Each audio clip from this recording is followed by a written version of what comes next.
uh, president of Houston LERA, and I want to welcome you on behalf of the board of directors for our Houston LERA to our fourth quarter program. Special thanks to Jennifer Ortiz, who is going to moderate the program and be a panelist, but for pulling this program together. I think it's going to be a really interesting one, and I'm looking forward to it.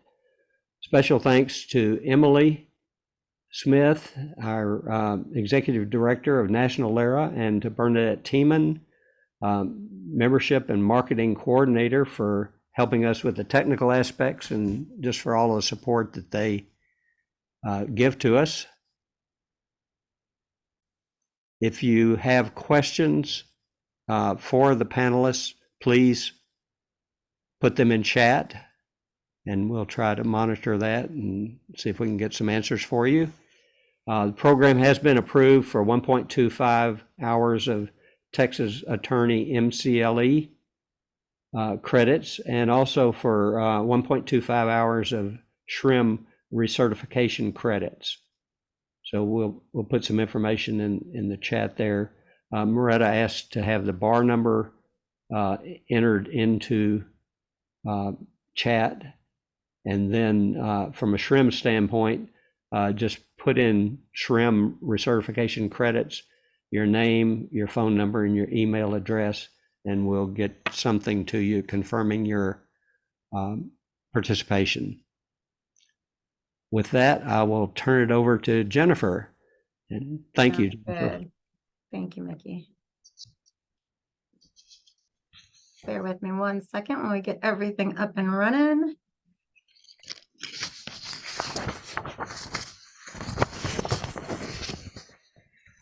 Get my display switched over. All right, how are we there? Gonna do a check, make sure the PowerPoint is up. Everybody can see me. Can you see the presenters that are, or the panelists that are pinned as well? Anybody help out? Yep. Yep. Yes? All right, thank you. All right, well, good afternoon, everyone. Thank you so much for being here. My name is Jennifer Ortiz-Prather. I am the supervisory attorney for the Houston District Office for the mediation program here. So many of you know I'm part of the LERA board. Happy to be here with some of my co-panelists also serving on the board. Thank you to Mickey and everyone who have helped put this together. You all know a lot goes on behind the scenes, and I'm really thrilled about the topic. It is cutting edge, as many of you know, and just gauging by the interest in this topic. There's a lot going on. So it was very ambitious for us to all come together, and we do have 5 panelists for 1 hour, really less than. So we have made some adjustments, but I also wanted to kind of put things into context for everyone. So in addition to my bio that you have seen up here, just some background on my service at EEOC. In addition to working here for the past 13 years as a supervisory attorney, I formerly worked at FMCS, so I was a commissioner of mediation there. I was very proud to start my mediation career there, and that'll bring us to our first panelist introduction, which is Arthur Perlstein. I had the pleasure of working with Arthur back when I started at FMCS. Arthur is the FMCS Director of Arbitration. He's a senior mediator and a fellow with the College of Labor and Employment Lawyers. He has substantial and significant background in labor arbitration, mediation, negotiation. Arthur has worked extensively in the area of dispute systems design. He's been a field mediator. He was general counsel, and he's also served as the head of our agencies, or my former agencies, ADR and international programs. So thank you, Arthur, for joining us here today. We also have Walter Dar. Many of you know Walter was a past president here of LERA, and very excited to have him as well. Walter has been in a number of different capacities, including his prior work at the National Mediation Board. And most recently, he was promoted last year. He is now a director in the field. He has over 32 years of labor relations experience, collective bargaining agreements, including serving as the chairman and spokesperson and chief spokesperson. Walter has many years of negotiation experience and collective bargaining, effective communication, many different training classes, and many of you already know Walter. In addition, I am pleased to be joined by Professor Dr. E. Patrick McDermott. He is a professor, a labor arbitrator, mediator, attorney. Right now, he is working as a professor of management and legal studies at the Franklin P. Purdue School of Business. In 1999 to 2000, he helped out the EEOC conduct many of our first evaluations for our mediation program. If you recall, last year, Pat and I did a program along with Walter talking about our agencies and what the status of online mediation had really, the game-changing event that had occurred due to COVID. And that was part of Pat's study as well. So Pat had come in and done some online dispute resolution evaluation and surveys for us, collected that data, which we were also able to present the year before at the ABA Dispute Resolution Conference. In addition to everything that Pat does, he has been a Fulbright Scholar in Law in 2007 through 2008 in Shanghai, China, at the East China University of Politics and Law. He's also been a professor at the University of Bucharest School of Law. He was prior counsel, associate general counsel at ABC Disney in New York City, graduating from Cornell, ILR. He has a JD from Rutgers and an LLM in taxation from NYU, along with his PhD in human resources and management from George Washington University. And last but not least, we have joining with us Mr. Bob Bergman. Bob Bergman is the CEO and the founder of Next Level Mediation. Bob is really one of the main reasons we wanted to put this together, and that is to really demonstrate a software tool that Bob has developed, and it is AI mediation assistance tool. He has 60 plus years of experience in decision science, software engineering, business strategy and simulation, defense flight simulation, scenario planning, system dynamics, modeling AI, and market research. So all that's been put to good use in what he has created and what we have in store for you today. So as many of you know, AI is all around us. Our goals, first and foremost today, is to kind of give you an update, a little bit of an update on our agencies, even though there's at least 3 of us here in our federal capacities. Our views are personal. These are our personal opinions. This is our full disclaimer that this is not representations of a formal policy or by any way or means binding on any of our agencies. We're here simply to add some commentary and kind of share with you publicly where we're at and the things that we are thinking about and really considering, as far as the next steps with AI. So that's part of our main goal here, is to raise the general awareness and increase all of our understandings of what we're talking about. We also want to make sure that we are clear about how important we see this issue as. This is going to be another game changer for us. And we've been going through this for some years now, ever since many of us have moved almost permanently online, including today's presentation. Normally, we'd all be meeting at some restaurant locally in Houston. We wouldn't even have the chance to have the high-powered personnel that we do coming in from other areas, because this would just be a local event. So these are all things to think about. And I think it really helps when we can put it into a little bit of context. So when we're talking about AI, we're talking about how it will influence and how it will impact our current careers. You're a part and hopefully a member of LERA. If not, we encourage you definitely to join both LERA Houston, the chapter here, but also national. And it's really because we take the time to think about some of these things and really encourage the use and the thoughtfulness that goes around the intentionalness for our future. So this was a prime opportunity for us to really think about artificial intelligence and what it's doing. Now, many people get scared. They think automatically, and Bob really helped put this in the context for me, and he's going to speak about it a little bit more later. It's not always automation. And I think sometimes we jump there first. But when we look and step back and take a broader, a global picture of what we are already doing, we find that we are being assisted with AI almost daily. Many of you are using Alexa at home. We're setting timers. We're using those email prompts. We have Alexas. We have the Hey Google, Siri.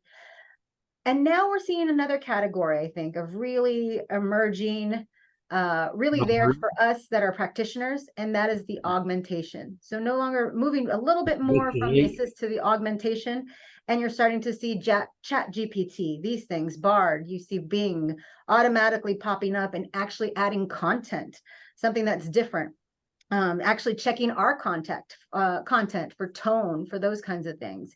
Of course, we do have it in the realm of automation. It is out there. I just did a detail with NASA in their Office of Diversity and Equal Opportunity, and it was just fascinating. If you haven't seen NASA TV Plus is coming, and just to get into a mindset of where robots are there, taking samples millions of miles away and bringing them back, that is all automated.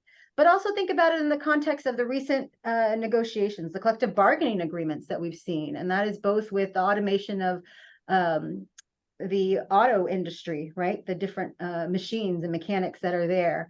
But also you had SAG and the AFTRA, the Hollywood disputes over AI and actors. What was that going to be looking like? What is the computer generated?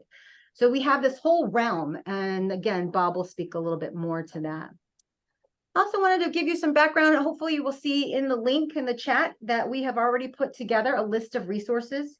I want to encourage you to take a moment to review those, and that includes what the federal government is doing. This started back with the White House initiative in 2022. It was a blueprint for an AI Bill of Rights. That led to a federal executive order that is almost less than 2 weeks old, 3 weeks old right now. And so many agencies are taking a deep dive into it. And this executive order was issued on October 30th, and it's for this. It was entitled "Safe, Secure, and Trustworthy Artificial Intelligence." That's really the key language right there, but also putting constraints on that and making some requirements. So everybody's trying to understand what the big goal and how we will enforce it. Those are two things to be aware of, and I encourage you to read some of that. So all throughout today, and I want to encourage you to use the chat. You know, we want to learn from you just as much as we want to share with you what our agencies are doing and what both Pat and Bob have experienced with recent demonstrations of AI and recent uses with mediation. But we want to hear from you about how are you seeing AI examples in the workplace with hiring and recruiting. You know, we know the interview process. We've seen some of that. You can generate interview questions, even if you're doing an interview preparation.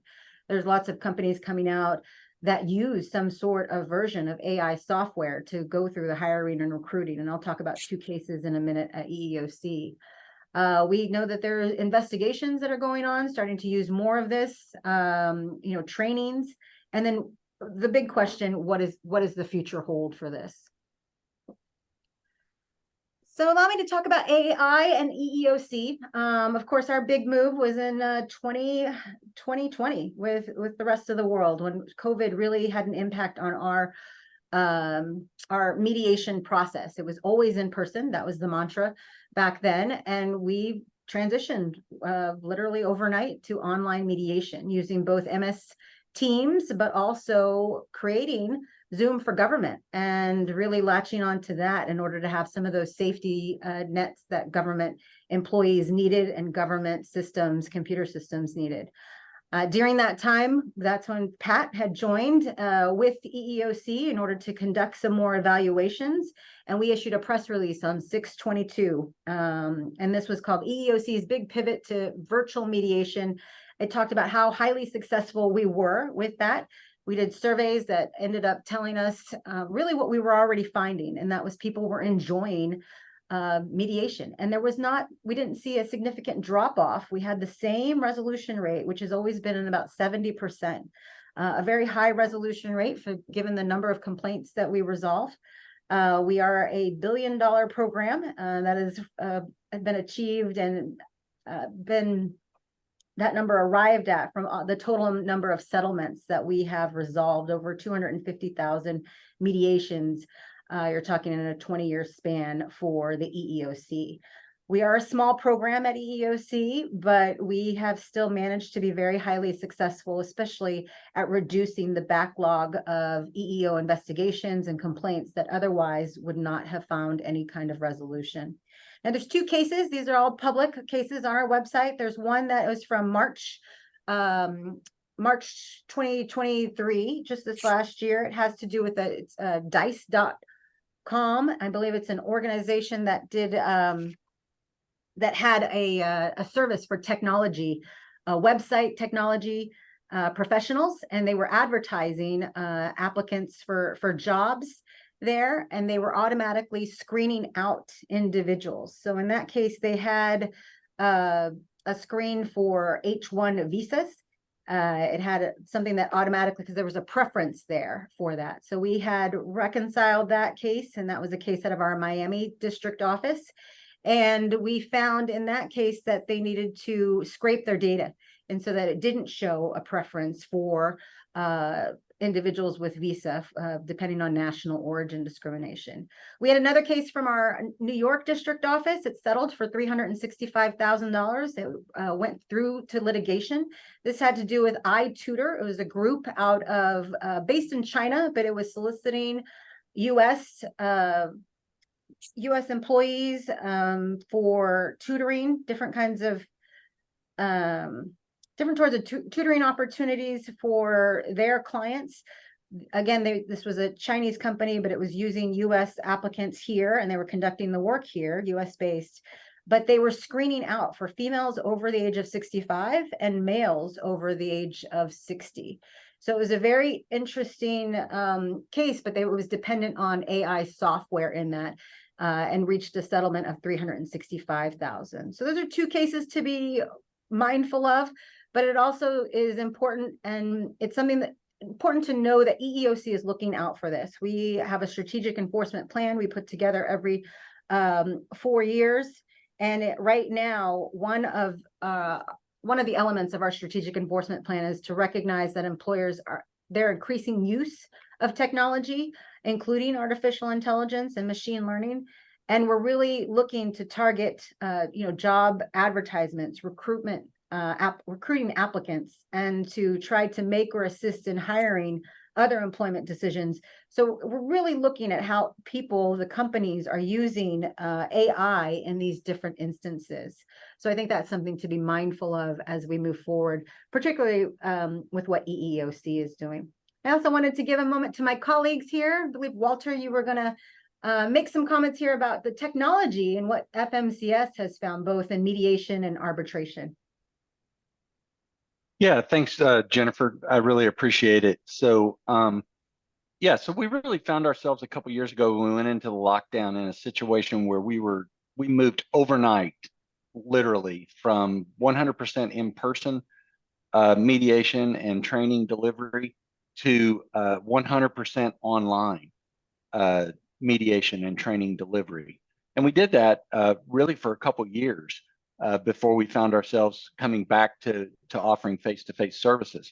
What we found during that time, and we're really forced to find by that required transition, is we believe any service we can deliver in person, we believe we can deliver it online. And we believe we can deliver it effectively online. Now, we often have parties who prefer to have those services in person, and we have parties that prefer to have those services online. We tend to nod to the parties and try and meet their needs. But we've really found that it gives us the opportunity to include people, to partner with we have mediators on opposite sides of the country that are partnering together now that never would have had the opportunity to partner to deliver our services. We provide a lot of mediation services for other agencies, and what we found we provided those 100% in person. We went to 100% online with the lockdown, and what we found is coming out of that, all of those agencies have elected to keep those services online via online platform versus us providing them in person. And it's a cost savings to them. It's more efficient for our workforce, and we're tickled pink about being able to continue to offer those services. We offer hybrid mediation services where we may have some people there in the room with us, and we may have some people online. We found that organizations are able to include people that it may have been cost prohibitive to include in the past because they needed to travel from another state, and so that's given us the opportunity to do that. Jennifer's gonna post in the meeting chat a link to a really big mediation that we just concluded at our agency, which we refer to as the Columbia River Basin Project. And it was a mediation that was in federal court. It was a case that was in federal court on the Columbia River Basin. It involved several Indian tribal leaders. It involved the federal government. It involved local municipalities, some state municipalities. And we ultimately, in the end, had 2 mediators assigned to the case. It was conducted almost 100% online, via an online platform, and they reached a settlement. And there's some details in there about that that you'll be able to see. So yeah, we're doing everything we can to try and make ourselves more efficient, to continue to make ourselves relevant. We think technology plays a big role in that. And then the last bullet point I touched before I turn it over to Arthur is we're not ready to roll out a formal announcement yet, but we're working with a third-party entity in MIT on some AI software that will help us when we're working with parties to determine core issues that they may have and to do listening sessions. And you can expect to hear more about that probably in the coming months. So thanks for the opportunity to share. As we go through this, I'm happy to answer any questions I can. Thanks, Walter. And I know that FMCS is also doing a podcast. So I thought that was very exciting, new addition that you're getting the word out there and kind of really adding that extra layer of social media awareness as well. So Arthur, is there anything that we wanted to comment on this slide for arbitration? I know you have done some virtual, right? Arbitration that you've been doing and yeah, well, two things on arbitration. One is virtual arbitration, and the other is what's the future of AI in arbitration. I mean, to some degree, the virtual side will soon seem like stone knives and bear skins compared to what AI has coming down the road. But just as in the mediation sphere, COVID changed everything when it came to arbitration. Coincidentally, I had a significant interest in virtual arbitration prior to that, which I shared with some folks at the National Academy of Arbitrators. In fact, we did a presentation together several months before COVID at an Academy education conference about virtual arbitration. We sort of hit the ground running. I worked closely with the folks at the Academy to let it be known out there in the world of labor arbitration that, hey, this is an alternative to doing your arbitrations in person, which many people simply were not or could not be doing. We hosted, the NAA did a presentation, but primarily Keith Greenberg did a presentation for arbitrators on how to host virtual arbitration and how that's done. He did some a lot of follow-up with there so that arbitrators could get up to speed on that. Many of our arbitrators are not exactly technologically savvy, but many came up to speed. I prepared a little handbook for advocates in virtual arbitration that is on our website. And I think the link is on there in the chat. We made it possible for arbitrators to designate whether they were ready, willing, and able to do arbitration by virtually, and also for parties to request panels of arbitrators consisting only of ones who were ready, willing, and able to do it. We saw a huge number of arbitrations being done virtually. And I think a lot of that is here to stay. I think it's leveled off a bit, but there's a tremendous amount of that that's been going on. I think many parties and arbitrators are accepting that as a fact of life.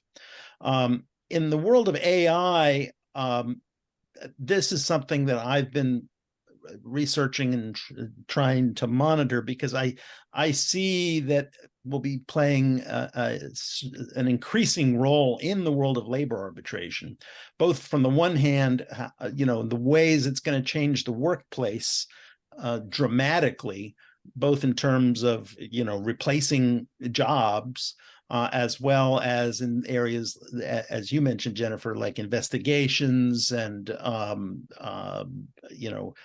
management and so forth, decision making. I see, and those are going to be issues I think there's going to be a lot of disputes over that that will come to arbitration. But much of my focus and what I've looked at is what about AI in arbitration? And I think the integration of AI into the whole arbitration process is inevitable. And it's just a question of time and degree.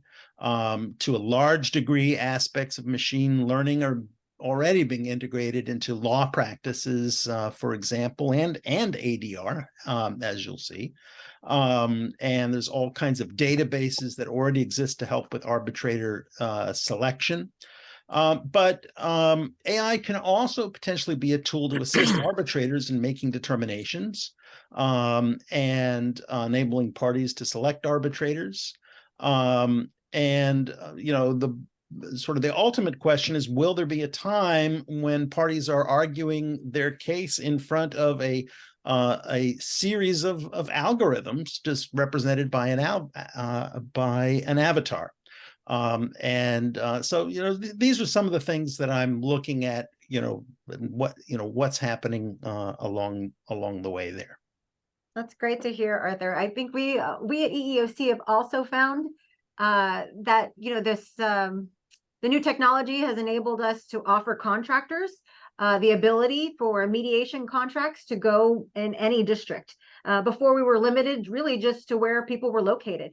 And so now with the new contracting list that will be available sometime this next year for anyone interested in becoming an EEOC contractor, it's at sams.gov. You have to go through that process, but this will allow for people to serve in different districts, much like arbitrators that can go and have been used to really traveling, I think in many cases, but really with the technology, a lot of savings and possibly a lot of questions of what's out there. So we know that AI is here, and Arthur also said it, it's out there. We're increasingly using it. It's going to cause AI conflicts, right? And so if AI starts some of the conflicts, what can it do to help resolve them? Isn't that the question that we've all kind of sitting here wondering, what will be as we move forward on this ADR continuum and really experimentation? So I wanted to offer also opportunity for Pat. Did you want to make any comments on either mediators or arbitrators here before we turn it over to Bob and get through to the AI demonstration? I can't see you up here, Pat. I've only got a limited range of different folks. There you go. And well, first, congratulations to the FMCS and EEOC on all the good work they're doing. And I think you've laid out the historical evolution very well. When I present the research that was done at the EEOC, and we have the largest database, so evidence-based practice, empirical data, laying out what's occurred in online video mediation, you see a trend, and I frame it as a creative destruction of in-person mediation, but there will be a place for obviously times when you have to meet in person. But when this research first started, there was a lot of resistance and a lot of persons that would raise every particular reason why this wouldn't work. But this creative destruction is the nature of the dispute resolution market. These changes are continuing to occur, and what's really fun, and thank you, Jennifer, for putting this all together, is to frame where are we going. Because back a few years ago, again, there was not really an acceptance. And now what our data showed was that there was an increased access to justice, that a lot of persons did not want to drive to downtown Baltimore, downtown Houston, or take a day off of work in their new job while they still wanted to maintain their discrimination charge at the EEOC. And so a lot of great things happened that benefit actually the average person. And we also found that employers who up to that point in time, didn't want to participate with the EOC mediation process because they had to invest a whole day with counsel. Suddenly it was more efficient because they could go online. And so we saw all of these benefits that really could not have been probably predicted at the time. And so we have 150 some page data rich reports posted. I'm an independent scholar. I don't work for the EOC. We were paid a modest stipend. I just wanted this data because as a practitioner all these years, at the same time I was doing this research, I was settling cases with federal magistrates and other places who were saying how great everything was. So I would just frame it that this creative destruction will probably continue. I have used Mr. Bergman's model in my class. I think it may be the first AI-assisted negotiation in a U.S. classroom, and I'm happy to report on how that played out. But again, I think access to justice is very, very important to think about in these changes. Thanks, Pat. And with that, I'm going to turn it over now to Bob. Bob, I know you've got some comments beforehand, and I've got a couple of slides to show before we get into the setup of the AI demonstration of your software. Okay, yeah, thanks, Jennifer, for inviting me to this. Since we were the first ones really to implement AI into a mediation platform, we took special care to do it responsibly. And by that, I mean, we took a quick look at the research that was going on. And what we found so far was that the definition of ethics in artificial intelligence is kind of a rapidly developing field of research.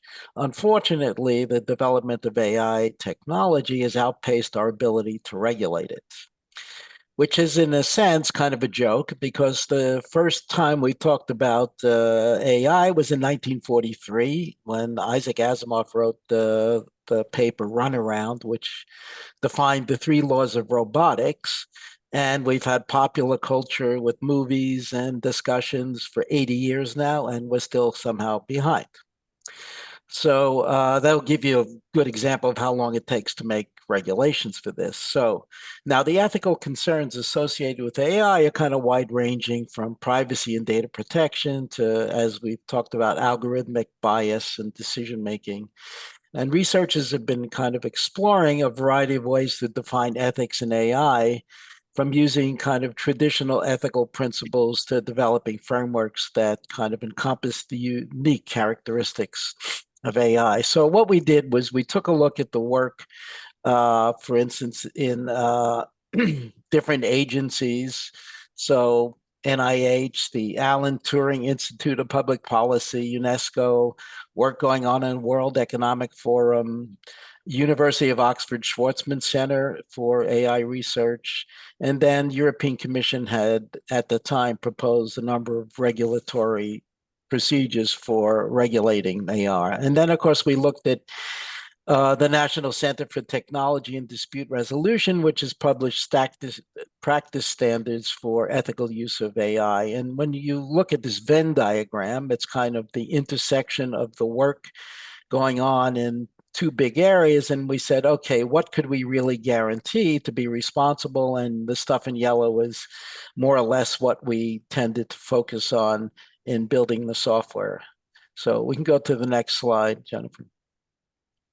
So the challenge is having implemented AI in mediation. The challenge is for large language models, which is the kind of the ChatGPT and other models we've talked about, is that sometimes they're basically non-deterministic, which means you get sometimes inaccurate results or what people refer to as hallucinations.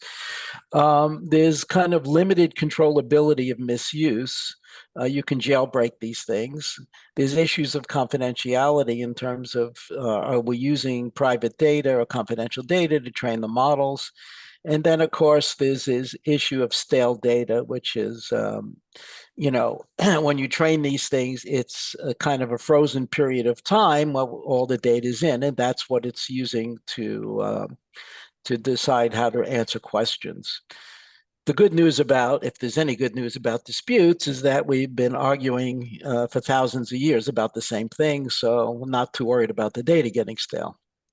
And then, of course, you have to kind of manage the prompts. And so when we looked at all of the potential risks and the efforts going on in the AI ethics area, okay, what we decided to do was go ahead and implement it so that we would only either assist or augment the capabilities of the mediator.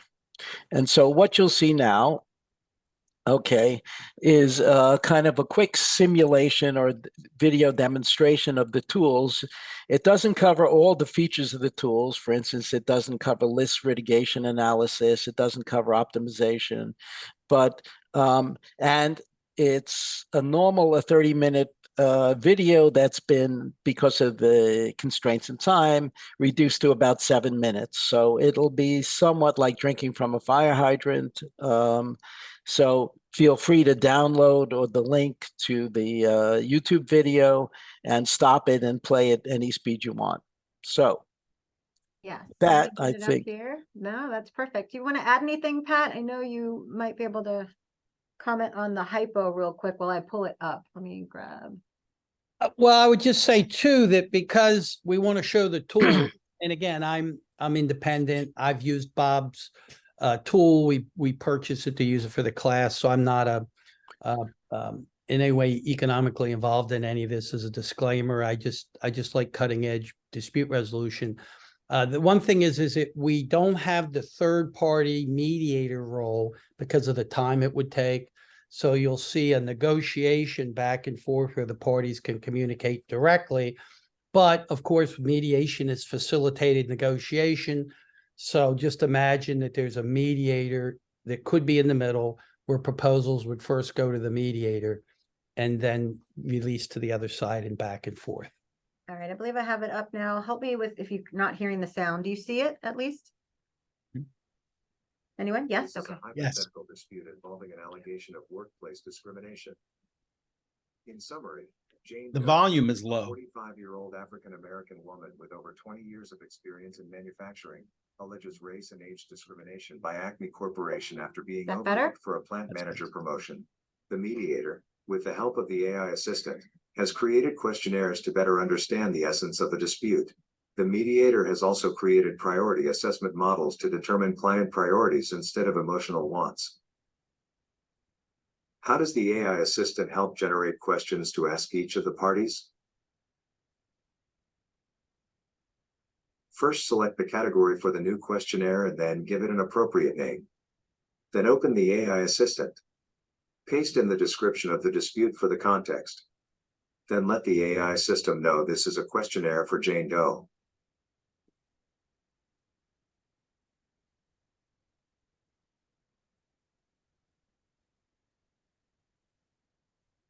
The mediator can select any of the following options in generating the questions for the questionnaire. The mediator reviews the generated questions and then selects the ones to be used in the questionnaire.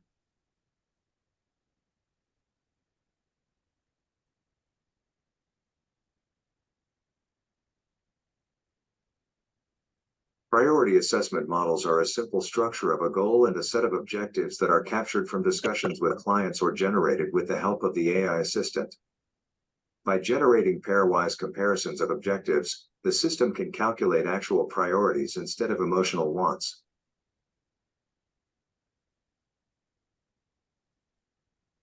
The system will automatically notify the mediator when questionnaires are completed.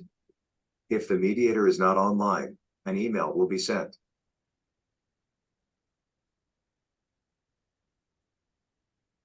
The mediator reviews each party's answers to the questionnaires, then combines the answers for the AI assistant to help analyze.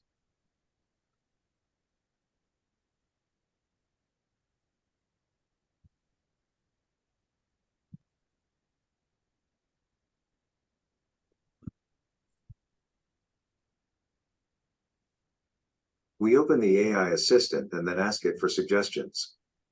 There can be any number of questions and participants in each party. Depending on the size of the questionnaires, This can take a bit of time to analyze.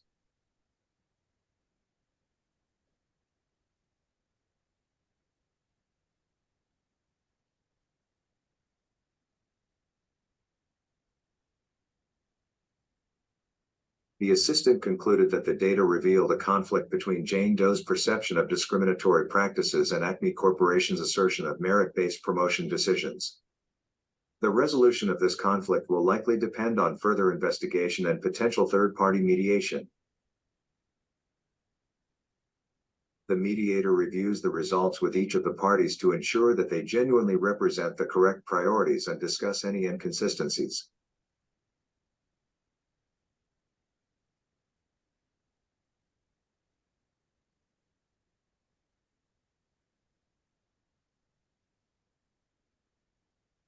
Then enable the AI assistant to analyze each party's priorities and suggest ideas for possible negotiation or settlement. Like before, the mediator can choose the type of ADR and whether or not the ideas are for settlement, negotiation, or compromise.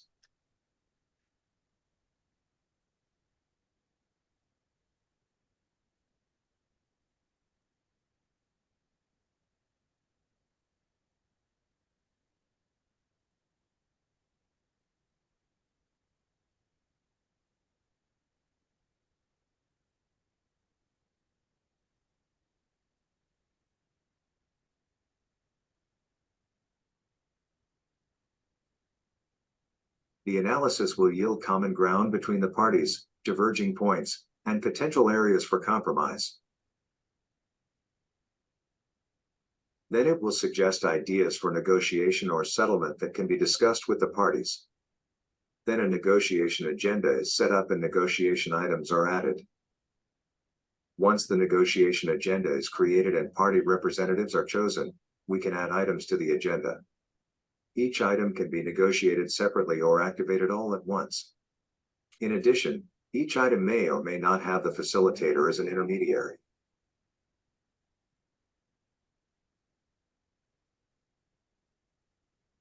After extensive discussions with the parties, it was agreed that offering Jane increased benefits through a new structured compensation plan was a possible solution. However, the increase had to be negotiated. When an item is added to the negotiation agenda, it has a description and a definition of who is getting something and who is giving. Items can be a term or a value with a term. The mediator can also decide whether or not to review each proposal or counterproposal. Negotiation agendas can have any number of items. Once an item is active, parties can start proposing and counter-proposing. The system will display the analytics for each party and the mediators on their own negotiation dashboards. You can see the history of this particular negotiation item.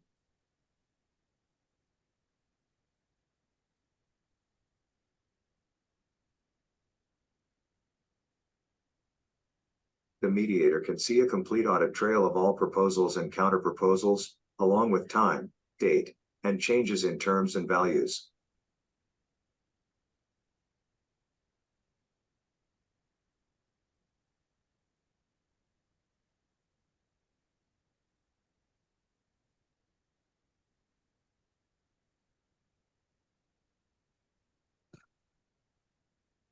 Once parties have agreed to an item, negotiations are automatically stopped for that item, and the results will be displayed.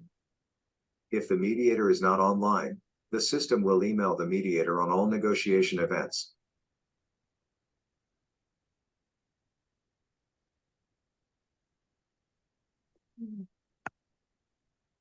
So, wow. So, what do you think? I want to know from the audience, if you don't mind putting your reactions into the meeting chat. I'm going to be looking at some of this. And then I want to ask the panel. I'm going to start with Arthur. So what are you thinking about this for the next steps for, I know you said that, or maybe it was Walter who made the comment that FMCS is actually looking at possibly developing something to assist. Is that right? The mediators internally with some negotiations. And so how does what you just saw, and maybe with what you're thinking for your future, how do those relate, or how do those, what are some of your reactions to that? Well, I look at it, I'm look at it more of a big picture kind of thing. And in terms of what's to come, the changes are so dramatic and moving so fast. Really, the rate of changes is becoming exponential. That it's almost, it is hard to predict some things. There are a lot of There's so much going on even outside the field of conflict resolution in the world of AI, and so much that's positive. Now everything has its downsides and risks, and I'm not going to get into those, but as we've mentioned, I mean, AI is doing everything as we're talking. There are AI programs that are painting portraits and writing songs and giving health advice and even legal advice and sketching architectural blueprints. So it's all kinds of stuff. And this generative AI is a category that's really, able to create completely novel content. It's much newer and more powerful than what we previously had. And things like healthcare can be revolutionized, taking all kinds of complex medical data and coming up with personalized treatment plans. There are apps for mental health consults. There's one app at least that does personalized conversations and based on the user's emotions and needs, which I can certainly see becoming a place for that in the world of mediation. Pat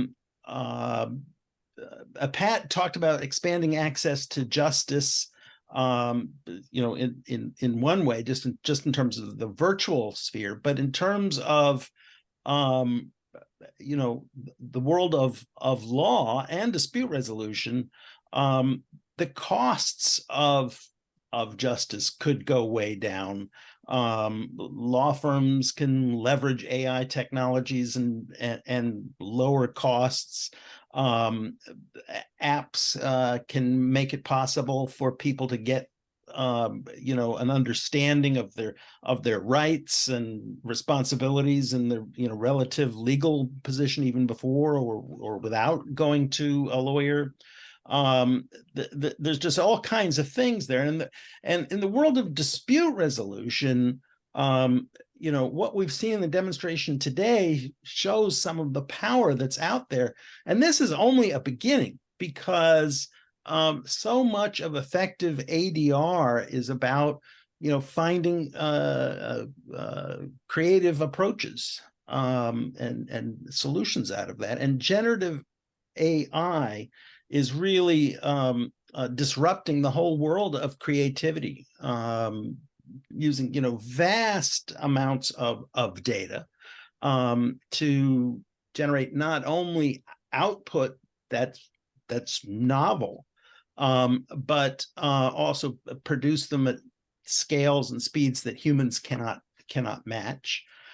So it can potentially augment the creativity of parties in conflict, as well as third-party neutrals, and help them generate and identify novel ideas. I like that, Arthur. And just one last thing, I mean, I think it's important to understand that this isn't just a trend or a flavor of the month type of thing. I think it's really a paradigm change in the ways so many things work, and it will be in conflict resolution as well. It's really, some have compared it to the two previous major revolutions, the agricultural revolution and the industrial revolution. And I think that's what we're seeing there. And I think, you're going to see a tremendous amount going on in the dispute resolution space in this area, and things that we can't even contemplate at this moment. Of course, with everything in AI, there are potential downsides and risks, and ethical concerns, and there's lots of work to be done. But things are changing so fast; it's a real challenge. Thank you, Arthur. I really like the point about creativity too, in these disputes. I think it's obvious that it's going to change how we negotiate, right? How parties negotiate, how we react to those parties and those negotiation styles. But I'd like to ask both Patrick and Robert if you could comment on how you've seen it used. And then I believe, Pat, you had maybe some creative solutions that you saw in one of your classes. Is that right? That it was even more, you found it maybe more creative? Is that right? Well, I don't know about it being more creative because the class can only be as creative as the students, right? But what's interesting is where it's really helpful is when you teach a negotiation and you'll go about the fourth negotiation, because we do a very experiential negotiation process, and you'll say, what was the pattern of concessions? And a student will say, well, what do you mean, professor? I said, well, what was the pattern of concessions? What were the signals? When we negotiated labor agreements, I would make sure I sent signals. It's a very delicate process in labor negotiation, other negotiations similarly. And the students didn't grasp, no matter how much you emphasized it. When they got the visual, because remember, people learn different ways, you've got the pattern of concessions looking you right in your face as you negotiate. And you've got the time between counter proposals, et cetera. So it takes some of the concepts that used to be skill concepts, and it provides those skills to everybody if they just use the bells and whistles. So the visuals were very helpful. The priority items, I had one student who didn't prepare well, and then I pulled out at the end and showed that you actually were negotiating against what your instructions or what you were supposed to get, what your questionnaire said you wanted. But then the other students that all actually followed their priority items and on their own created deals that was consistent with the priority items they set up. I want to make a comment because we have some great persons making points on chat. Is it cumbersome? Well, I asked my students that, and when they provided feedback, most of them said not really. One said, oh, it was cumbersome, which you expect in a range of a class. It was 8 students. It's like anything else. You first have to understand the model to use it. It forces you to front the issues and to really clearly define the issues. One of the challenges, of course, is when you have a bargaining mix and you're trying to trade off across issues, and it can be done in the model, but it actually requires a little bit more sophistication using the model because the model tends to delineate specific issues, and any good negotiator is moving across issues. As to the comment that it's not the mediator's dispute, that's the traditional discussion about what is mediation. And my research at the EEOC found that even when the EEOC in 2000 said it wasn't, it was a facilitative program, it wasn't. You got evaluation. It was a Harvard negotiation law journal piece I wrote. One of the best scholars, Van de Bos from the Netherlands, says that everybody in these types of disputes and all, they want to know 2 things. One, they want to get process, and they want to get the going rate. How many times as a mediator have somebody turned to you and said, am I getting the going rate? So yes, it's the party's dispute, but I think it doesn't hurt to help them. But that's a great intellectual debate for the section on dispute resolution at the ABA. I think we should get the questions if we can after Walter's commented here. See what questions we have. Walter, did you have a comment? And then Bob, I know you have done this the most. Yes. So I do want to actually hear from you about the range, because I do think Sure. it's not a one size fits all type of situation. Still evolving. Probably some disputes are better teed up for this than others. Is that correct? Well, yes. And I just wanted to point out that this is less about AI and more about decision science. And so when we built the software, we defined the resolution of a dispute essentially as a multi-criteria decision between 2 or more parties that have opposing agendas, or at least different agendas. And so at the end of the day, the resolution is essentially a group decision between the parties. And so most of the tools in the system are focused on making logical decisions about your dispute, not emotional decisions about your dispute. It doesn't eliminate the need for emotions. It doesn't eliminate the need for spending a lot of time with clients and understanding how they feel about it. But at the end of the day, you like to know what people's real priorities are, what the risks are of not settling or going to litigation. And the AI tools are essentially there to help build those models and generate the questions so that you can make a better logical long-term decision and not an emotional short-term decision.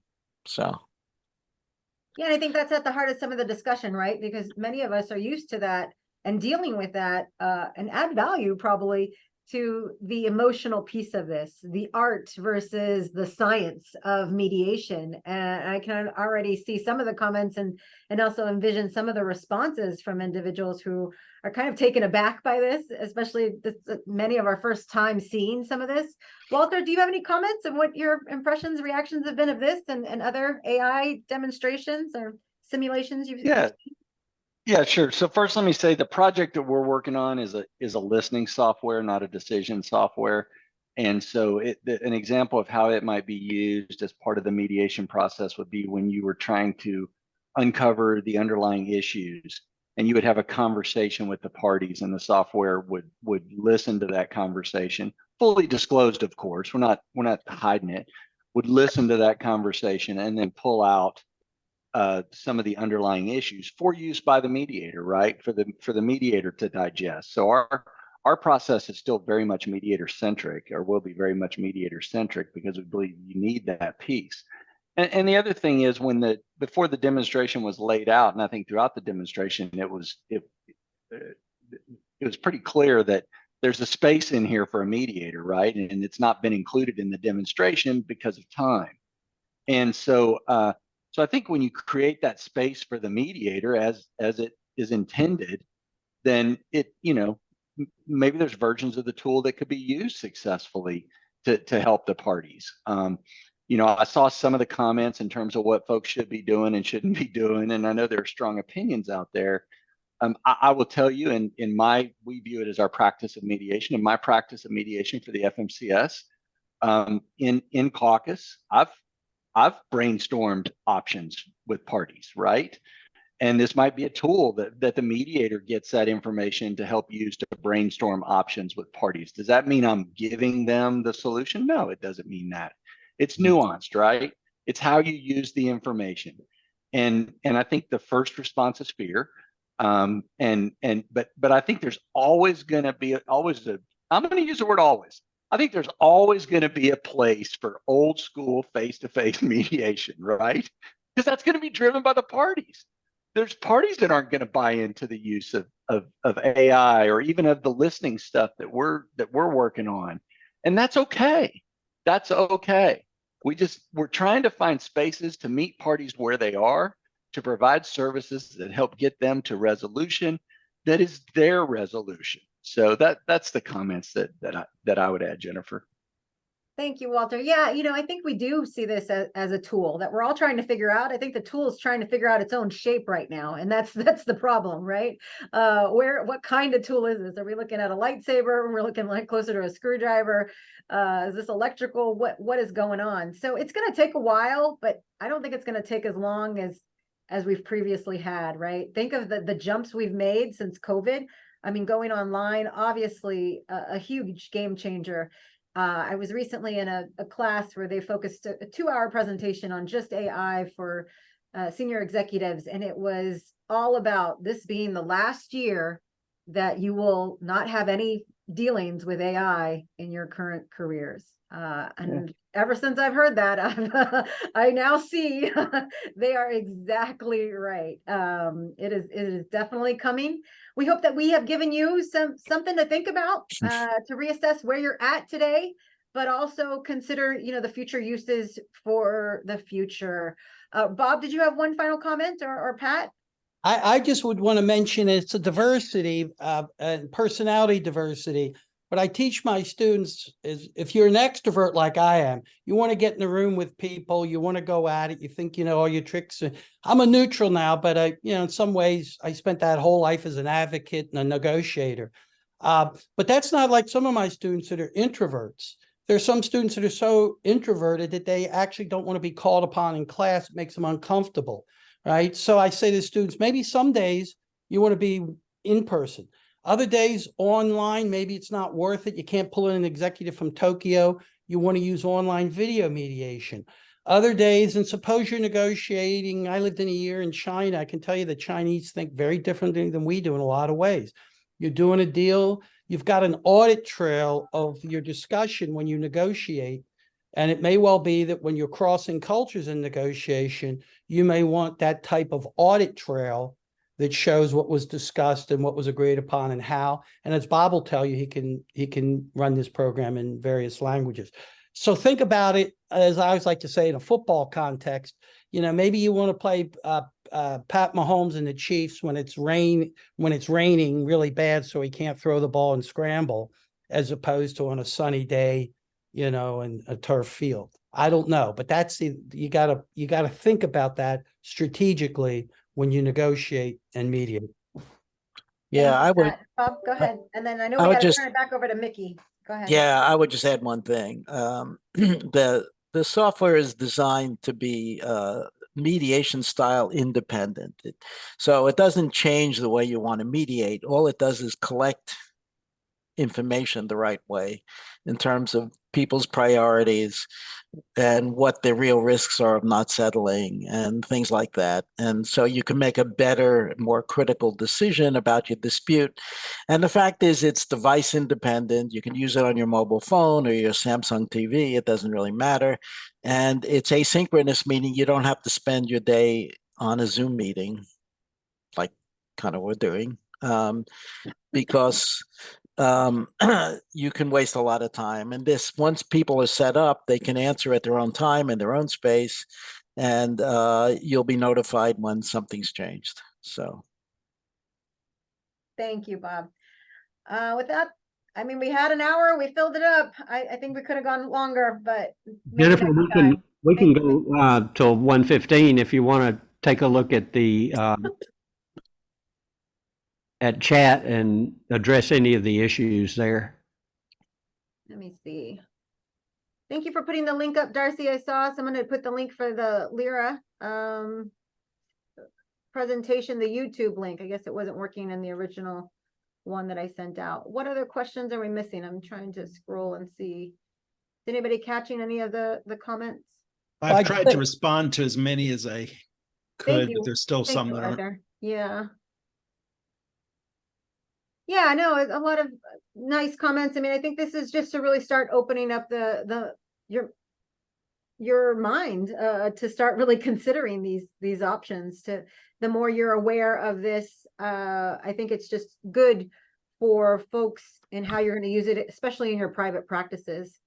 About body language, Arthur, could you comment on that? I know some of your training, you've mentioned that in the arbitration training manual you developed, but my research showed that mediators at the EEOC, I think like 57% thought they could read body language sufficiently with online video mediation.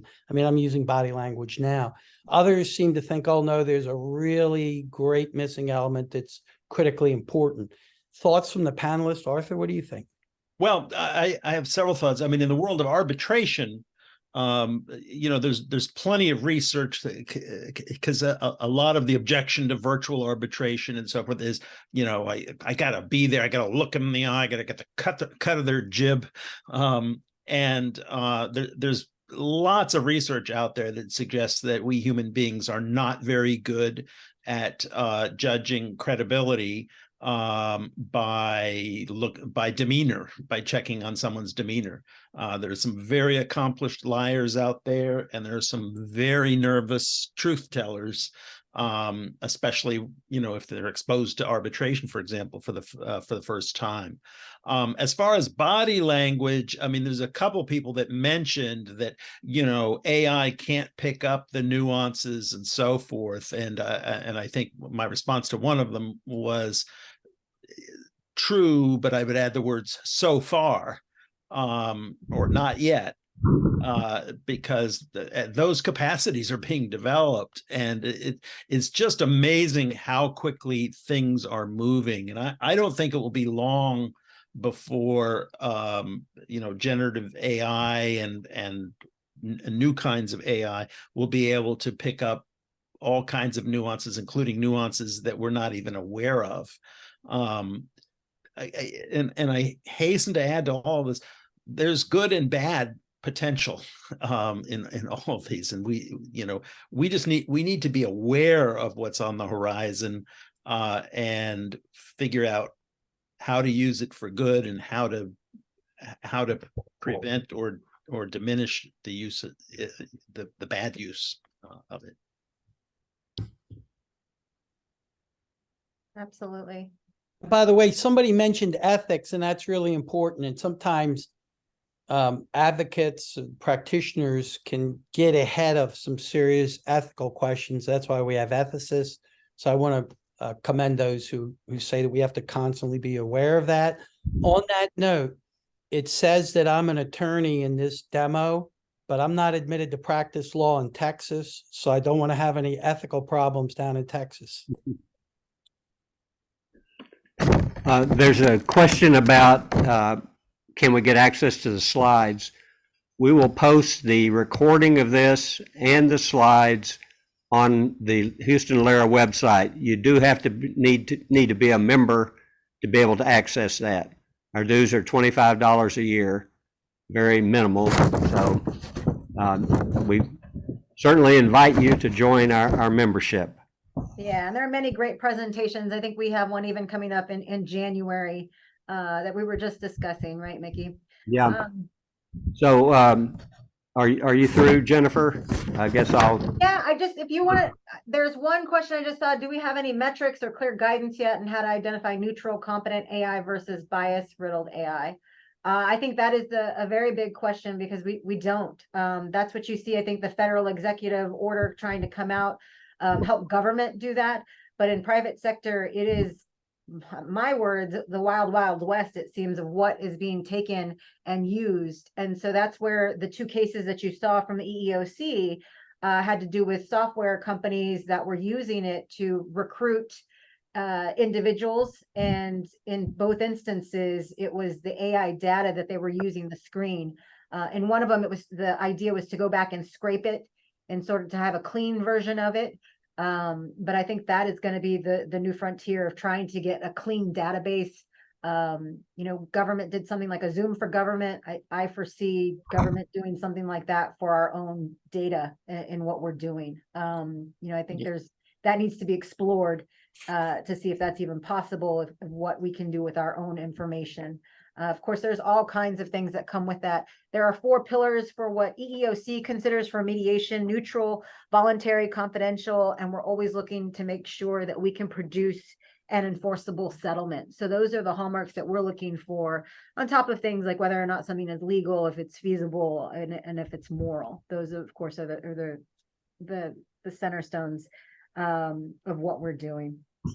If no one else has any more comments, Mickey, go ahead. And I think you had some wrapping up comments. Well, I just have a few final thoughts, some things that I wanted to highlight. But first of all, thank you to the panel, to Jennifer, Patrick, Bob, Arthur, and Walter. Just a really fine presentation. It just kind of cuts right at the tip of this iceberg. But I thank you for taking the time to do that. Thanks for the honor of inviting me. Yep. Be sure to check in chat for the Texas Attorney course number and the info about how to apply for SHRM credits. There's a lot of things going on. We have a holiday party for Houston LERA at the ADR Kitchen on December the 6th. We'll be sending some information out on this, but I hope many of you can attend that. On Thursday, December the 7th, we're having a Houston LERA chapter meeting where we will elect our officers for the next 2 years. Thursday, January 18th, put this on your calendar, at least tentatively. That's when we're going to have the next Houston LERA program. I think it's going to be a really good one. If you have any interest in getting on the Houston LERA board, be sure and give me a call at 281-732-6918 or brockcm13@comcast.net. And I wanted to highlight a couple of other conferences. National LERA has a conference in San Antonio on January the 5th through the 7th. That would be an interesting one, particularly in our area. So you might take that in. There's a fantastic NAA Southwest Rockies Conference in Dallas, February 22nd through 24th. That is an outstanding conference. It's one that rotates between Houston and Dallas each year. So be sure and check out that. And then finally, there's this conference, it's a tripartite conference in New York City of National LERA, where National LERA, International LERA, and the FMCS are going to have just a fantastic conference. I'm just looking forward to this.